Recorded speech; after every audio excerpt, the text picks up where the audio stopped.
Lesson 1 stress and strain. और आज हमारा टॉपिक होने वाला है प्रिंसिपल ऑफ सुपरपोजिशन। इसके साथ हम कुछ न्यूमेरिकल भी करेंगे। इससे पहले हमने काफ़ी सारे टॉपिक कवर कर लिए, वो आपको स्क्रीन पे दिखाई दे रहे होंगे। वो हमारे सारे टॉपिक कवर हो चुके हैं। अब हम जो आज टॉपिक अपना कवर करेंगे प्रिंसिपल ऑफ सुपरपोजिशन। तो चलिए शुरू करते हैं।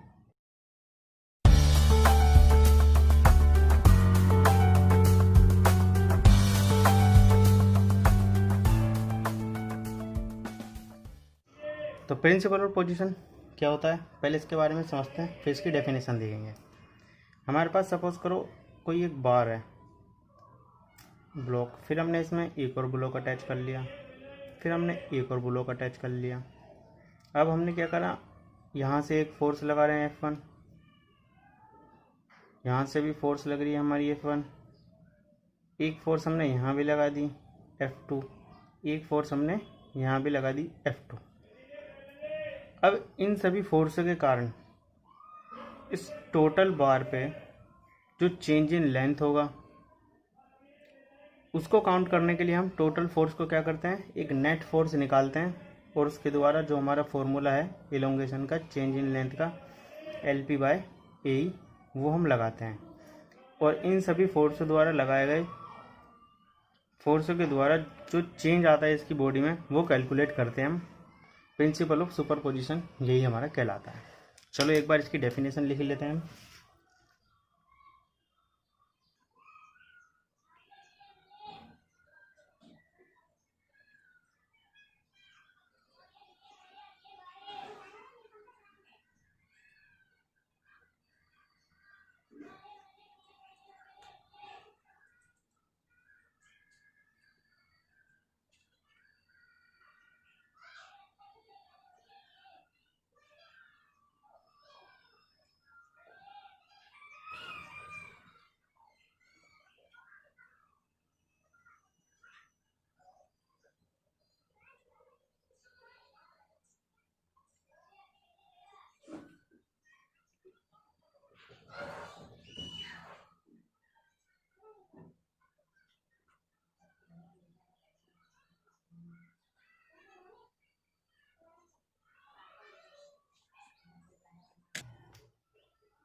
हमारी डेफिनेशन है, it state that when a numbers of a forces, जैसे ये numbers of F1 F2 force are acting on a body, जब किसी बॉडी पर लगती है, देन द रिजल्टिंग, तो जो इसका रिजल्ट आएगा, नेट रिजल्ट आएगा, स्ट्रेन यानी कि change in length will be equal to algebraic sum of strain. जो प्रत्येक ब्लॉक के अंदर जो चेंज आएगा ना, उन सभी को टोटल करके, उन सभी का एल्जेब्रिक सम करके हम क्या निकाल सकते हैं, उसका रिजल्टिंग स्ट्रेन निकाल सकते हैं, जो कि इंडिविजुअल लोड के द्वारा हो रहा है इसका। ठीक है, बाकी आप इसमें न्यूमेरिकल से समझेंगे, बहुत अच्छे से समझ में आ जाएगा। तो सबसे पहले हम अपना क्वेश्चन लेते हैं।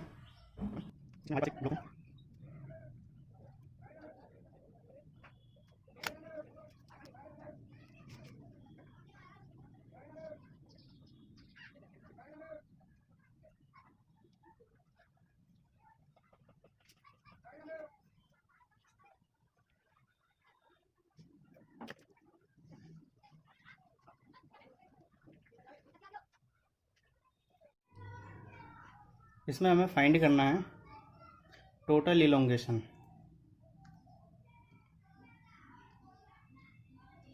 इन बार। वो किस तरीके से करेंगे, आपको पता है इलोंगेशन यानी कि चेंज इन लेंथ का फॉर्मूला क्या होता है, LP/AE। ये मैंने आपको पिछले वाली वीडियो में कवर करवा दिया है। जैसे हमारा हुक्स लॉ ने बताया था, स्ट्रेस डायरेक्टली प्रोपोर्शनल किसके होता है, स्ट्रेन के। तो यहाँ से जब एक कांस्टेंट आता है तो E यंग्स मॉडुलस वो कहलाता है। फिर आपको पता है स्ट्रेस जो होता है फोर्स अपॉन में एरिया, और स्ट्रेन जो होता है वो होता है change in length bye original length. इसी से ये फॉर्मूला हमारा बना है। अब यहाँ पे हमारे पास 3 ब्लॉक हैं, नंबर 1, नंबर 2, नंबर 3। अब हम क्या करेंगे, जो टोटल चेंज इन लेंथ है वो चेंज इन लेंथ ब्लॉक 1 का, चेंज इन लेंथ ब्लॉक 2 का, चेंज इन लेंथ ब्लॉक 3 का है। तो सभी के लिए लिखेंगे। तो यहाँ पे सबकी लेंथ अलग अलग है, फोर्स सबकी की सेम है, 100 किलो न्यूटन। तो फोर्स सबके लिए बाहर आ जाएगा। एरिया यहाँ पे 1 ब्लॉक और 3 ब्लॉक का सेम है तो इसे हम ऐसे ही छोड़ देते हैं, लेकिन यंग्स मॉडुलस सभी के लिए बराबर है तो इसे हम बाहर ले लेते हैं, बाकी सारी चीज़ हमारी ब्रैकेट के अंदर आ जाएगी। सबसे पहले आ जाएगा लेंथ, लेंथ है आपकी सबसे पहले नंबर पे 100 mm, इसे मीटर में कन्वर्ट करेंगे तो 0.1, और एरिया देखेंगे π/4 d², तो यहाँ पे डायमीटर है हमारा 80, तो 0.08 ये हो गया हमारा इसके स्क्वायर, 0.08 mm में हमने मीटर में कन्वर्ट कर दिया है, 0.08 मीटर बाय 1, ठीक है। प्लस इसकी लेंथ है 0.15 मीटर में करेंगे। अगर हम इसे मीटर में किस तरीके से करते हैं, इसे 1000 से डिवाइड दे दीजिए। अगर हम 150 को 1000 से डिवाइड देंगे तो ये आ जाएगा हमारा 0.15 मीटर, ठीक है। तो ये π/4 सभी में सेम है, तो मैं क्या करता हूँ यहाँ से डायरेक्ट इसे बाहर ले लेता हूँ, π/4, ठीक है। अब यहाँ पे 100 mm डायमीटर mm में 0.1 का स्क्वायर, आपको एरिया का फॉर्मूला पता होगा π/4 d²। इसी तरीके से यहाँ पे जो लेंथ है ये भी है 0.15 और डायमीटर है 80 mm यानी कि 0.08 स्क्वायर, ठीक है। अब हम इसे सॉल्व करते हैं।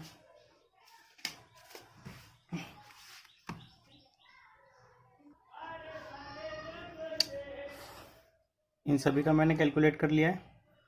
फिर इसके बाद हम आते हैं 4 आ गया, फोर्स हमारी कितनी है 100 किलो न्यूटन, तो किलो के लिए मैं 10⁻³ लगा देता हूँ।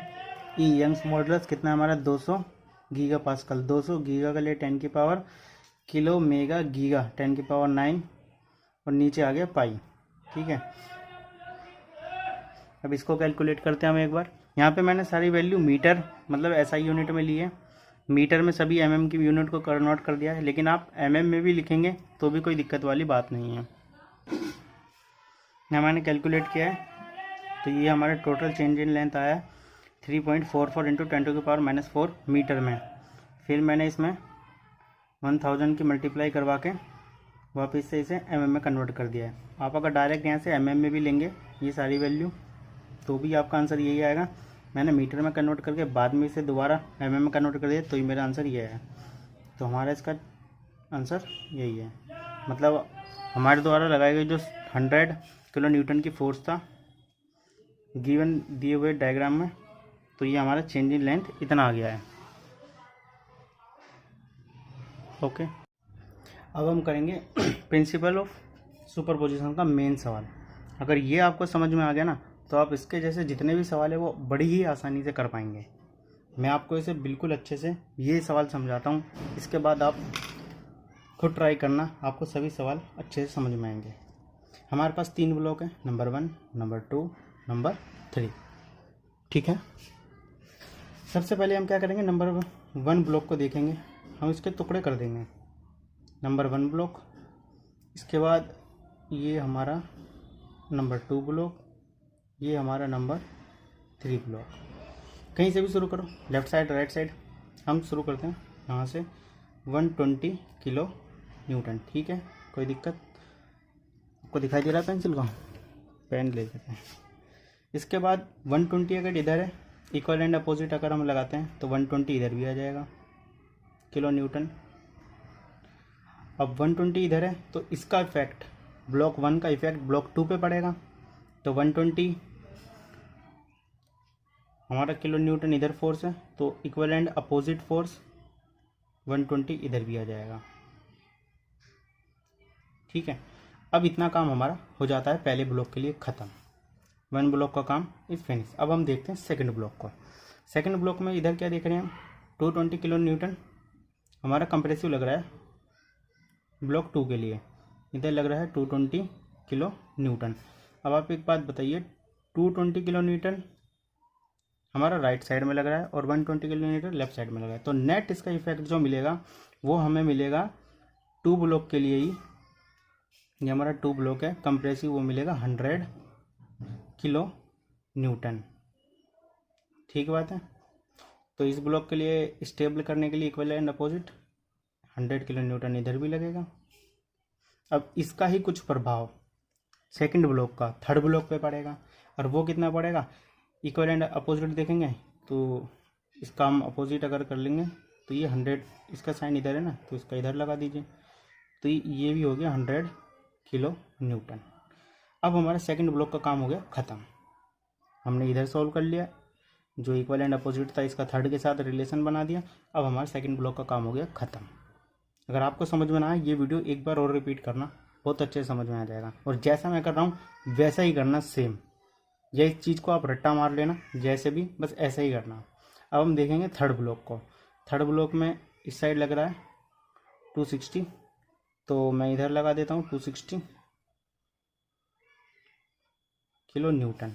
अब हम इसका नेट इफेक्ट देखें तो कितना आएगा, 260 लेफ्ट साइड और हमारा 100 किलो न्यूटन राइट साइड, तो इसका नेट इफेक्ट आएगा इस साइड, मतलब लेफ्ट हैंड साइड, वो भी आएगा कितना, 160 किलो न्यूटन। अब आप देखो ऊपर क्वेश्चन में 160 किलोमीटर इस साइड मिल रहा है हमें, equal and opposite 160 kilo Newton. मतलब अगर आपका ये और ये सेम आ जाए तो समझ लेना आपने बिल्कुल सही कैलकुलेशन करी है। अगर ये और ये गलत आ गए तो समझ लेना आपकी कहीं ना कहीं कैलकुलेशन में गड़बड़ है। ठीक है। जब भी आप सबसे पहले सवाल देखते हो ना तो एक चीज़ अपने दिमाग में जरूर रखना कि इसके लेफ्ट साइड वाले जितने फोर्स है और इसके राइट साइड वाले जितने फोर्स है क्या वो इक्वल है। हम पहले लेफ्ट साइड वाले को देखते हैं, 120 मैं इधर लिख देता हूँ। अब ये तो राइट साइड वाला है तो एक सम इधर लगा लेते हैं, तो 220 इधर लिख लेते हैं। अब ये है 260 लेफ्ट साइड वाला प्लस 260, अब ये क्या है 160 राइट साइड वाला प्लस 160। क्या ये एक दूसरे के बराबर है, देख लेते हैं, 6 और 8 3, ठीक है, 0 8 3, ये एक दूसरे के बिल्कुल बराबर है। तो मतलब ये क्वेश्चन सही है। ये क्वेश्चन बस देखने का तरीका है कि आपको जो गिवन क्वेश्चन है वो सही है कि गलत है, बस ये दोनों चीज बराबर होनी चाहिए। इसके बाद आप सोल्व करेंगे तो ये अगर एक दूसरे के बराबर आ रहे हैं मतलब आपकी कैलकुलेशन सही हो चुकी है। ओके। अब हम तीनों ब्लॉक को बारी बारी से देखते हैं। तो यहाँ पे क्या मिल रहा है हमें, टेंसाइल फोर्स, यहाँ पे मिल रहा है हमें कंप्रेसिव फोर्स, यहाँ पे मिल रहा है हमें अगेन टेंसाइल फोर्स। ओके, इतनी बात हो गई। हमें इसमें निकालना क्या था, find total change in length, total निकालना था हमें। यंग्स मॉडुलस दिया हुआ है इसका 1 × 10⁵ न्यूटन पर mm²। अब यहाँ पे देखने वाली बात है, यहाँ पे mm² में दे रखा, मतलब mm है। पिछले वाला जो हमारा क्वेश्चन था उसमें हमें गीगा पास्कल मतलब न्यूटन पर मीटर स्क्वायर में दे रखा था, इसलिए मैंने यहाँ पे पहले मीटर में लिया, बाद में अगेन इसको mm में कन्वर्ट कर दिया था, अगेन इसको mm में कन्वर्ट कर दिया था। अब हमें यहाँ पे पता है कि ये mm में है, तो हम क्या करेंगे, सारी कैलकुलेशन इसकी mm में ही करेंगे। तो आपको पता है चेंज इन लेंथ का फॉर्मूला क्या होता है, LP/AE। इसका तो आपको बस रट्टा मार के रखना है, क्योंकि यही है इस पूरे स्ट्रेस रेजिस्टेंस चैप्टर में सबसे इम्पोर्टेंट। और ये कैसे आया था ये मैंने आपको बताया हुआ है हुक्स लॉ वाले चैप्टर में, जो मैंने रिसेंटली वीडियो बनाई थी कि हुक्स लॉ क्या कहता है, स्ट्रेस डायरेक्टली प्रोपोर्शनल होता है स्ट्रेन के। अगर ये प्रोपोर्शनल साइन हटता है तो एक कांस्टेंट आता है जिसे हम ई कहते हैं, यंग्स मॉडुलस ऑफ इलास्टिसिटी और स्ट्रेन। फिर आपको पता है कि स्ट्रेस डायरेक्टली प्रोपोर्शनल होता है फोर्स अपॉन में एरिया, और स्ट्रेन जो होता है वो होता है हमारा change in length divide by original length. ये वैल्यू की जो वैल्यू है यहाँ पे पुट करो, आपको चेंज इन लेंथ की वैल्यू मिल जाएगी। ओके, अब हम सॉल्व करना शुरू करते हैं बारी बारी से एक एक ब्लॉक को। तो जो हमारा टोटल चेंज इन लेंथ आएगा ना, वो आएगा चेंज इन लेंथ 1 का प्लस चेंज इन लेंथ 2 का प्लस चेंज इन लेंथ 3 का। तो आप बारी बारी करके निकाल लो, या इन सबको एक साथ रख के जो चीज़ कांस्टेंट है उसे एक तरफ ले लो, जो वेरिएबल है उन्हें एक तरफ ले लो, कैसे भी कर लो, आपकी मर्जी है। तो हमें LP/AE लेंथ दे रखी है, ये मीटर में, इसे एमएम में कन्वर्ट कर देंगे हम। तो इसके लिए लेंथ, हम ब्लॉक 1 की बात कर रहे हैं, दिख रहा है आपको सभी को? ठीक है। तो सबसे पहले लेंथ लिखेंगे, 0.75 है, L1 क्या है, मीटर। इसे 1000 से मल्टीप्लाई करके ये किस में बदल जाएगी, एमएम में। तो ये आ जाएगा 750 mm। ठीक है, 750 mm इंटू पी, यानी कि फोर्स कितना लग रहा है, हमने यहाँ पे अभी देखा कि ये 120 किलो न्यूटन का टेंसाइल फोर्स लग रहा है। तो टेंसाइल है तो मतलब पॉजिटिव लेकर चलेंगे, तो 120 किलो है तो 10⁻³ लगा देंगे, डिवाइड बाय एरिया। एरिया में कितना दे रखा है, ये एमएम में दे रखा है और हमें एमएम में ही चाहिए। 40 × 40 मल्टीप्लाई यंग्स मॉडुलस ई की वैल्यू हमें यहाँ दे रखी है 10 × 10⁵ तो 10 × 10⁵ न्यूटन पर एमएम में। ठीक है, तो हमने सारी वैल्यू एमएम में ली है। ऐसे ही करके अब यहाँ पे L2 देखते हैं। L2 में आपको थोड़ी दिक्कत होने वाली है, क्योंकि यहाँ पे है कंप्रेसिव में, और कंप्रेसिव में हम जो फोर्स लेंगे, अपनी जो पी लेंगे, इसे लेंगे नेगेटिव। यही यहाँ पे समझने वाली बात है। तो यहाँ पे हम प्लस ना लगा के क्या लगाते हैं, नेगेटिव साइन पहले ही लगा देते हैं। ठीक है, तो हमारी इसके लिए लेंथ है 1 मीटर, तो ये हो गया 1000 mm इंटू फोर्स कितनी है हमारी, इसके लिए फोर्स है 120 किलो न्यूटन, तो किलो के लिए 10⁻³। अब ये कंप्रेसिव है इसलिए मैंने माइनस यहाँ पे लगा दिया था। इसका एरिया हमें दे रखा है 25 × 25 यंग्स मॉडुलस, सेम लगा दिया। अब आते हैं हम थर्ड ब्लॉक पे। ये था हमारा थर्ड ब्लॉक। इसमें जो फोर्स लग रही है वो कैसी लग रही है, टेंसाइल लग रही है, तो ऑब्वियसली सीधी सी बात है ये पॉजिटिव होगा। इसकी लेंथ देख लेते हैं 1.2 मीटर। ठीक, 1.2 मीटर है, तो इसको एमएम में कन्वर्ट करेंगे तो ये कितना हो जाएगा, 1200 गुना फोर्स लिख दिया इसमें 160। यहाँ पे देखिए 160 किलो न्यूटन, 160 किलो न्यूटन, ये नेट इफेक्ट है। तो 160 किलो के लिए 10⁻³ डिवाइड बाय एरिया। एरिया यहाँ हमें दे रखा है 30 × 30 यंग्स मॉडुलस सब तो आपके याद ही हो गया होगा, 10⁵। अब आपको ये सभी के सभी सॉल्व करना है और आपका नेट रिजल्ट आ जाएगा। मैं जब तक इसे सॉल्व करता हूँ, हाँ मैंने यहाँ पे थोड़ी मिस्टेक कर दी थी। यहाँ पे मैंने 120 लिख लिया, बल्कि जब हमने यहाँ पे निकाला था तो वो 100 किलो न्यूटन था। तो आप भी इसे 100 कर लेना, इसके बाद आगे का सवाल सॉल्व करना। ठीक है, तो मैं आगे कैलकुलेशन करता हूँ। तो मैंने सभी का निकाल लिया है change in length, 1 block, 2 block, 3 block का। अब इसका टोटल चेंज इन आएगा हमारा पॉजिटिव 1.09 mm। ठीक है, तो ये हो गया हमारा क्वेश्चन सॉल्व। अगर आपको ये क्वेश्चन समझ में आ गया तो समझ लेना आपको ये जितने भी प्रिंसिपल ऑफ सुपरपोजिशन के सभी सवाल समझ में आ जाएंगे। अगर आपको इसमें कोई दिक्कत दिखती है तो आप मुझे दोबारा कमेंट में पूछ सकते हैं।